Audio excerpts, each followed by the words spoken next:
Wu Duowei, ama ng magandang babae sa mundok. Ang pamantayan ng magandang babae na itinakda ni Wu Duowei, mayroong 33 mga kondisyon sa pamantayan ng magandang babae.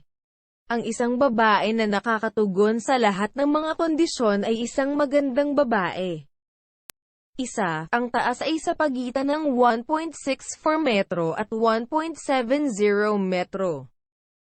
Dalawa, ang timbang ay sa pagitan ng 50 kilo at 60 kilo. Tatlo, ang laki ng susuk ay sa pagitan ng C at Y. Apat, ang anggulo sa pagitan ng tainga at mukha ay sa pagitan ng 170 degree at 175 degree. 5. Ang anggulo sa pagitan ng dalawang panig ng baba ay sa pagitan ng 100 degree at 115 degree. 6. Sa mukha, ang laki ng nunal ay sa pagitan ng 0 mm at 0.5 mm. 7. Ang lapad ng mata ay sa pagitan ng 1 cm at 1.1 cm. 8. Walang malukong linya sa itaas 3 mm sa itaas na dulo ng mata. 9. Ang distansya mula sa itaas na dulo ng mata sa kilay ay sa pagitan ng 1 mm at 2 mm mas malaki kaysa sa lapad ng mata. 10. Ang kilay ikiling paitaas sa pagitan ng 5 degree at 10 degree. 11. Ang distansya sa pagitan ng dalawang mata ay sa pagitan ng 3 mm at 6 mm mas malaki kaysa sa haba ng isang mata. 12. Ang lapad ng ilong ay sa pagitan ng 3 mm at 6 mm mas malaki kaysa sa haba ng isang mata. 13. Ang lapad ng bibig ay sa pagitan ng 0 mm at 5 mm mas maliit kaysa sa distansya sa pagitan ng dalawang irises. 14. Ang kapal ng ibabang labi ay sa pagitan ng 0 mm at 1 mm mas malaki kaysa sa lapad ng mata. 15. Ang itaas na labi ay sa pagitan ng 1 mm at 3 mm mas payak kaysa sa ibabang labi. 16. Ang patayong distansya sa pagitan ng ibabang dulo ng ilong at ang itaas na dulo ng itaas na labi ay sa pagitan ng 1 mm at 2 mm mas malaki kaysa sa kapal ng ibabang labi.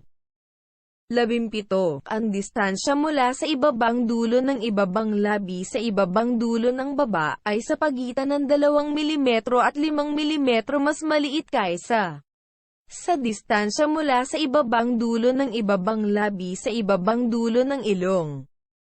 18. Ang patayong distansya sa pagitan ng ibabang dulo ng mata at ang ibabang dulo ng ilong ay sa pagitan ng 0 mm at 5 mm mas maliit kaysa sa patayong distansya sa pagitan ng itaas na dulo ng itaas na labi at ang ibabang dulo ng baba. 19. Ang patayong distansya sa pagitan ng itaas na dulo ng buhok linya at ang itaas na dulo ng kilay ay sa pagitan ng 0 mm at 5 mm mas maliit kaysa sa patayong distansya sa pagitan ng itaas na dulo ng mata at ang ibabang dulo ng ilong. 20. Ang noo kiling paurong sa pagitan ng 15 degree at 20 degree.